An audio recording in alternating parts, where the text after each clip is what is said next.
నమస్తే, welcome to of the record.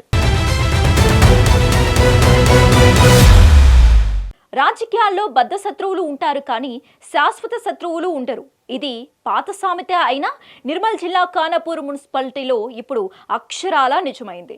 రాష్ట్ర రాజకీయాల్లో ఒకరి ముఖం ఒకరు చూసుకొని పార్టీలు ఒకరిపై ఒకరు విమర్శలు గుప్పించుకునే నేతలు ఇప్పుడు మున్సిపల్ పీఠం కోసం దోస్తీ కట్టారు. కాంగ్రెస్ ఎమ్మెల్యేకు చెక్ పెట్టడమే లక్ష్యంగా కారు కమలం చేతులు కలిపాయి. మరి ఈ వింత పొత్తు వెనుక ఉన్న అసలు వ్యూహం ఏంటి? పదవుల పంపకం ఫార్ములా ఎలా కుదిరింది? ఖానాపూర్ మున్సిపల్ పీఠంపై అసలేం జరుగుతోంది?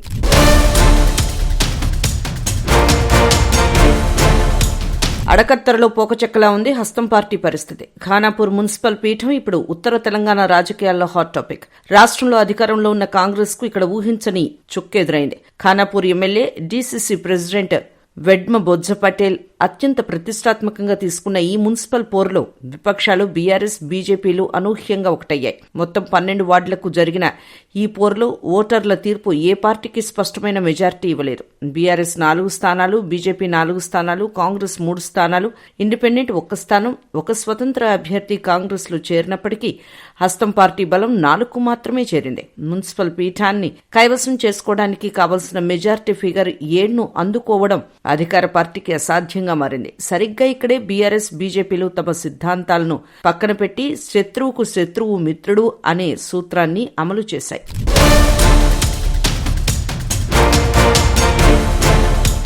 అయితే ఈ పొత్తు కేవలం అధికారం కోసమే కాదు. ఎమ్మెల్యే వెడ్మ బొజ్జ పటేల్ తీరుపై ఉన్న తీవ్ర వ్యతిరేకతే దీనికి ప్రధాన కారణమని స్థానిక నేతలు బాహాటంగానే చెబుతున్నాయి. ముఖ్యంగా ఇంటిగ్రేటెడ్ స్కూల్స్ ఏర్పాటు విషయంలో ఖానాపూర్ను కాదని ఉట్నూర్కు ప్రాధాన్యత ఇస్తున్నారని, అభివృద్ధి నిధుల మళ్లింపు జరుగుతోందని ఇరు పార్టీలు ఆరోపిస్తున్నాయి. ఈ క్రమంలోనే గతంలోనే ఏర్పడిన పొలిటికల్ జేఏసీ ఇప్పుడు మున్సిపల్ ఎన్నికల్లో క్రియాశీలక పాత్ర పోషించింది. బీజేపీ నేత ఆకుల శ్రీనివాస్ బహిరంగంగానే బీఆర్ఎస్ కు ఆఫర్ ఇవ్వడం, దానికి బీఆర్ఎస్ అధిష్టానం నుంచి కూడా గ్రీన్ సిగ్నల్ రావడంతో రాజకీయం వేడెక్కింది. కాంగ్రెస్ ను ఒంటరిని చేయడమే లక్ష్యంగా ఈ వింత పొత్తు రూపుదిద్దుకుంది.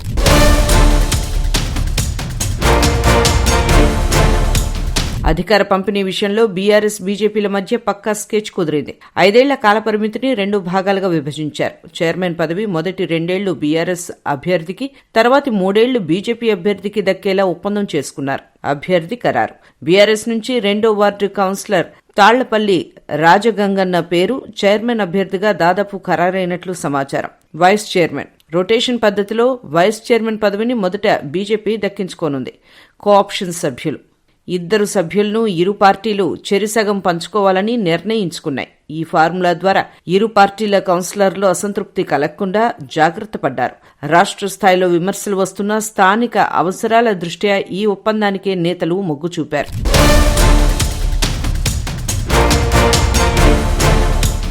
ఈ పరిణామం కేవలం స్థానిక నేతల నిర్ణయం మాత్రమే కాదు. బీఆర్ఎస్ వర్కింగ్ ప్రెసిడెంట్ కేటీఆర్, అలాగే బీజేపీ రాష్ట్ర స్థాయి ముఖ్య నేతలు కూడా ఖానాపూర్ ఎపిసోడ్పై ప్రత్యేక దృష్టి సారించినట్లు తెలుస్తోంది. అధికార కాంగ్రెస్ ను దెబ్బకొట్టడానికి ఏ చిన్న అవకాశాన్ని వదులుకోకూడదనేది ఈ పార్టీల ఉమ్మడి వ్యూహం.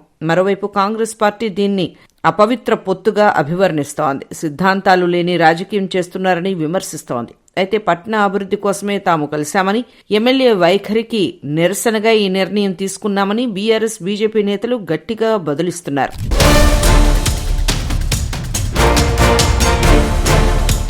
ఖానాపూర్ ఎపిసోడ్తో ఒకటి స్పష్టమైంది. లోకల్ రాజకీయాల్లో పార్టీ సిద్ధాంతాల కంటే ఉనికిని కాపాడుకోవటం, ఉమ్మడి శత్రువును దెబ్బకొట్టడమే ప్రధానమని తేలిపోయింది. ఈ పొత్తు కేవలం మున్సిపాలిటీకే పరిమితమా, లేక రాబోయే స్థానిక సంస్థల ఎన్నికల్లోనూ కొనసాగుతుందా అన్నది ఇప్పుడు ఆసక్తికరంగా మారింది. ఏది ఏమైనా ఖానాపూర్ మున్సిపల్ పీఠం దక్కించుకోవడంలో విపక్షాలు సక్సెస్ అయ్యాయి, కానీ అధికార పార్టీకి మాత్రం ఇది కోలుకోలేని దెబ్బే.